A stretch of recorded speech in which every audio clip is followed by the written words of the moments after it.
Opozita e cilëson ligjin për energjinë elektrike dhe veçanërisht nenin 90 të saj të vendosur në mënyrë të qëllimshme për të shtuar presionin tek qytetarët, por edhe për të rritur abuzimet, pasi OSHE nuk ka kapaciteti që të ndërmarrë veprime konfiskuese. Qeveria në mënyrë të qëllimshme ka vendosur këtë klauzol, e cila konsiderohet edhe e paligjshme, mbasi të gjithë qytetarët kanë një mbrojtje e cila vjen nga kodi civil. Sepse këtu kemi të bëjmë një marrëdhënie civile e cila realizohet në bazë të një kontrate dhe masa më ekstreme në rastin e furnizimit me energji elektrike është ndërprerja e furnizimit me energji elektrike.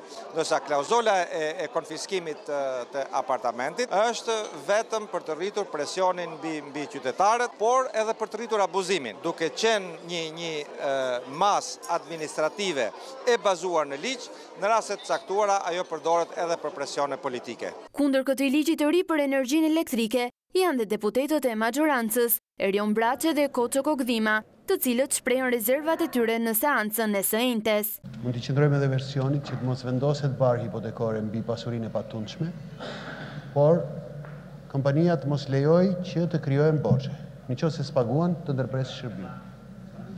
Atëherë s'kemi pse të vëmë barë hipotekore, për çfarë duhet ta vëmë? Natyrisht që unë kam një vërejtje lidhur me projekt ligj. I referohet një nenit posaçëm që ka të bëjë drejt për drejt me vendosjen e barës hipotekore për shtëpitë e debitorëve. Unë di që ne kemi një problem, qoftë trashëguar dhe besoj që do ta kemi këtë problem edhe në vijim. Është problemi i debive që krijohen në kohë të ndryshme nga konsumatorët, por për familjarët ky nen nuk e zgjidh çështjen e debisë. Ajo që ne duhet zgjidhim është mos krijojmë debitor në sistemin e energjisë elektrike. Neni, siç është shkruar, nuk e zgjidh këtë problem. Pritet që javën e ardhshme, ky projekt ligj të miratohet në seancën plenare. OSHE para se të vendosë barën fiskale, ka detyrim të njoftojë konsumatorin, të cilit i jepet e drejta që brenda 30 ditëve të ankohet.